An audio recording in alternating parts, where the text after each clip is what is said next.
Story of the king who would see paradise. A Pathan story told to Major Camber. Okay.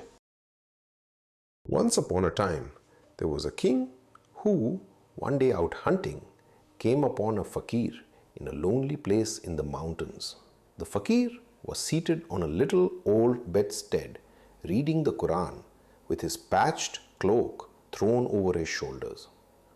Ormari, the king, asked him what he was reading, and he said he was reading about paradise and praying that he might be worthy to enter there.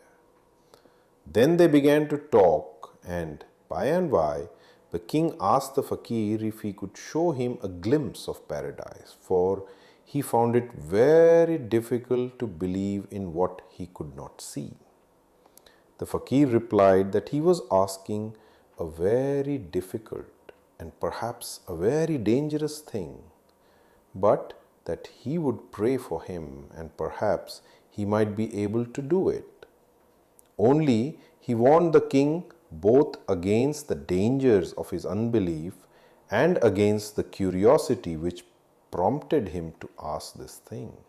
However, the king was not to be turned from his purpose, and he promised the fakir always to provide him with food if he in return would pray for him. To this the fakir agreed, and so they parted. Time went on, and the king always sent the old fakir his food according to his promise.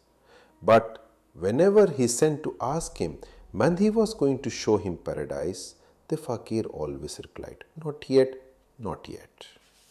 After a year or two had passed by, the king heard one day that the fakir was very ill. Indeed, he was believed to be dying.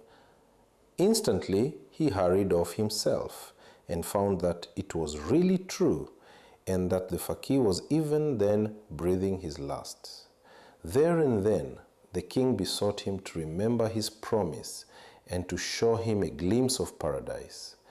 The dying fakir replied that if the king would come to his funeral, and when the grave was filled in and everyone else was gone away, he would come and lay his hand upon the grave.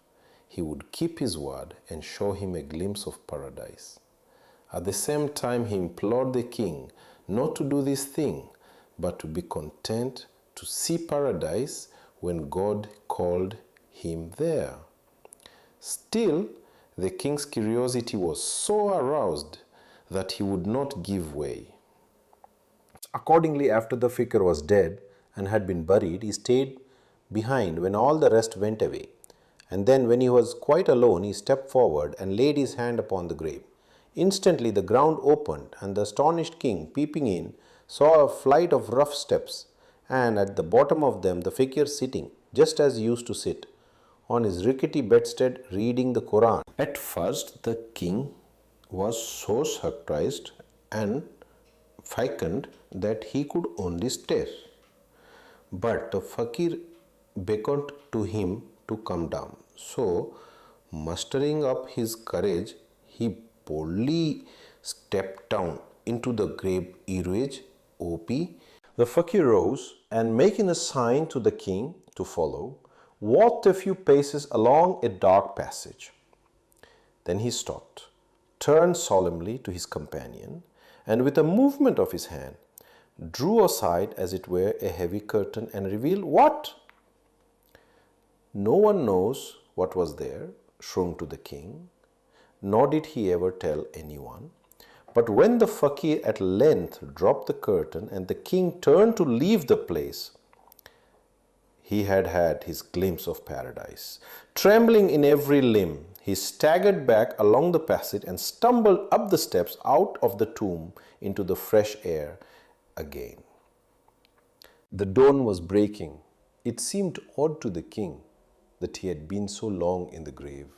It appeared but a few minutes ago that he had descended, passed along a few steps to the place where he had peeped beyond the veil, and returned again after perhaps 5 minutes of that wonderful view. And what was it he had seen? He racked his brains to remember, but he could not call to mind a single thing. How curious everything looked too. Why his own city, which by now he was entering, seemed changed and strange to him. The sun was already up when he turned into the palace gate and entered the public darbar hall. It was full, and there, upon the throne, sat another king. The poor king, all bewildered, sat down and stared about him. Presently, a chamberlain came across and asked him why he sat unbidden in the king's presence. "But I am the king," he cried.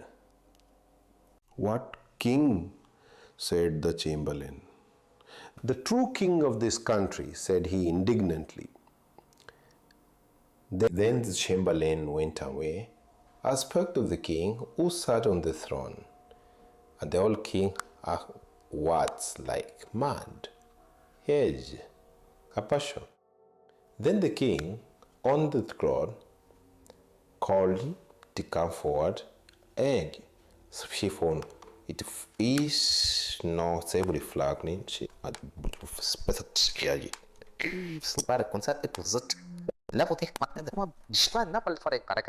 "Tell me who I am," he cried. "There is my signet, who once sat where you sit, even yesterday." The king looked at him compassionately and examined the signet with curiosity.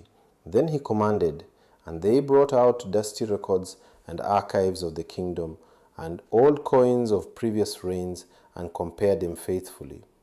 At last the king turned to the old man and said, "Old man, such a king as this, whose signet thou hast, reigned 700 years ago, but he is said to have disappeared, none know whither.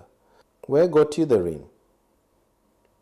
Then the old man smote his breasts and cried out with a loud lamentation, for he understood that he, who was not content to wait patiently to see the paradise of the faithful, had been judged already. And he turned and left the hall without a word and went into the jungle, where he lived for 25 years, a life of prayer and meditations, until at last the angel of death came to him and mercifully released him, purged and purified through his punishment, death.